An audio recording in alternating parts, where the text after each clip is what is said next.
السلام عليكم، ازيكم عاملين ايه؟ يا رب تكونوا بخير. تعالى اقول لكم بقى النهارده من لفة جلاش هنعمل الفطيرة العظيمة دي، وفي اقل من ربع ساعة بالظبط بتكون جاهزة معاكم، من غير عجن بقى ولا تخمير ولا حوارات كتير. هنعمل فطيرة بجد عظيمة، من حلاوتها مش هتبطلوا تعملوها ابدا.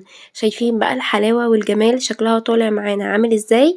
لو عندكم بقى لفة جلاش بقالها كتير هتستخدموها في الوصفة دي. يلا بينا نبدأ مع بعض الطريقة. في البداية معايا لفة جلاش كده زي ما انتوا شايفين، بطلعها بس من الفريزر قبلها بحوالي نص ساعة عشان تكون سهلة معايا كده في التقطيع، وبقطعها بالشكل اللي انتوا شايفينه ده. بتكون بس سكينة حامية عشان تقطعوها بكل سهولة بالشكل ده كده.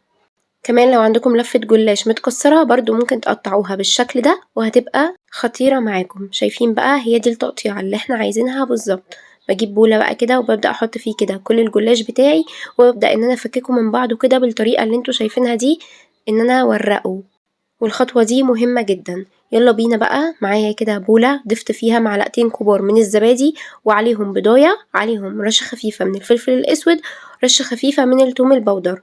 بقلب كل المكونات دي كده مع بعضها يندمجوا مع بعض كويس جدا، بحيث ان انا ادوب الزبادي كده وما يكونش فيه اي تكتلات.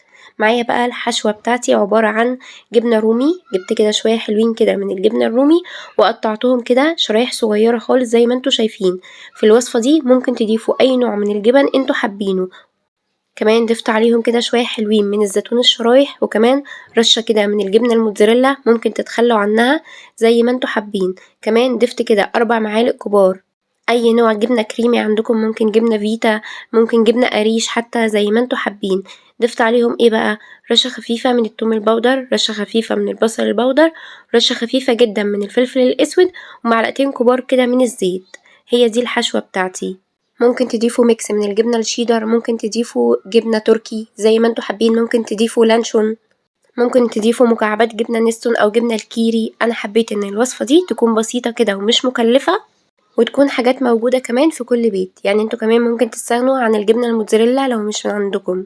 بمكس بقى كل الحاجات دي مع بعضها، وفي الآخر بقى بضيف كده شوية حلوين من فلفل الألوان وكمان فلفل حامي، الكمية برضو اللي انتوا عايزينها. ممكن تضيفوا بقى رشة زعتر كده خفيفة زي ما انتوا حابين، هتديها برضو تست حلوة قوي. كده الحشوة بتاعتي جاهزة معايا. الخليط بقى اللي احنا كنا عاملينه بضيف عليه كوباية كبيرة كده من اللبن، وبقلبهم كده كلهم مع بعض، وده الخليط اللي بسوي بيه الجلاش. الصينية بتاعتي بقى كده مقاس 30 بالشكل اللي انتوا شايفينه ده. ضفت فيها معلقة كبيرة كده من الزيت، وبدهنها كده كويس جدا. ويستحسن كمان ان انتوا تعملوا في صينية تيفال او جرانيت علشان خاطر ما يلزقش منكم في الصينية. انا بصراحة ما كانش عندي الا الصينية الألمونيا المدورة فاستخدمتها. بضيف بقى نص كمية الجلاش بالشكل اللي انتوا شايفينه ده. بملى كده كل الفراغات بالطريقة دي. حاولوا ان يكون سمكها ما يكونش كبير قوي عشان تبقى عاملة زي الفطيرة كده بالظبط. بعد كده بضيف بقى نص الكمية كده من الخليط، بسقسق بيه بقى كده الجلاش بالشكل ده. شايفين بوزع كده بقى في كل الاتجاهات علشان خاطر تستوي معايا كويس.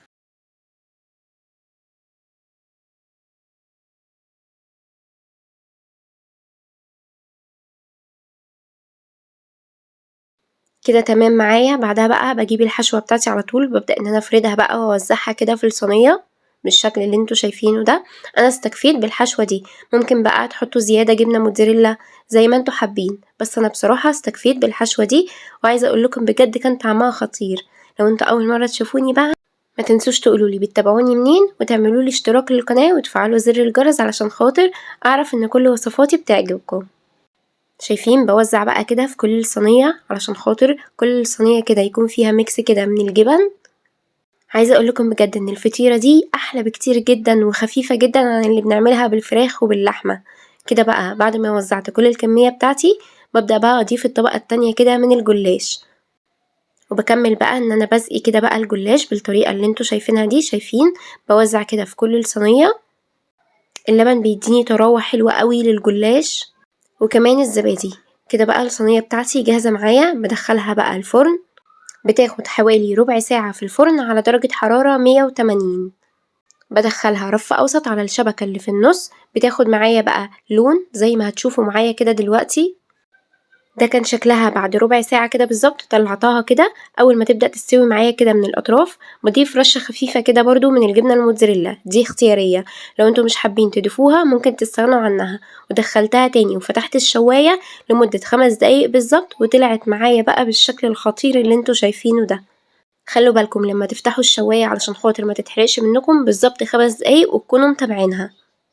بالسكينة بقى بابدأ إن أنا كده أقطعها بالشكل اللي انتوا شايفينه ده. أنا قطعتها كده مثلثات زي البيتزا، ممكن تقطعوها مربعات زي ما انتوا حابين، بس أنا حبيتها جدًا بالتقطيعة دي. هستنى منكم بقى إن انتوا تجربوا صينية الجلاش الخطيرة دي أو الفطيرة الخطيرة دي، وتكتبوا لي رأيكم في الكومنتات.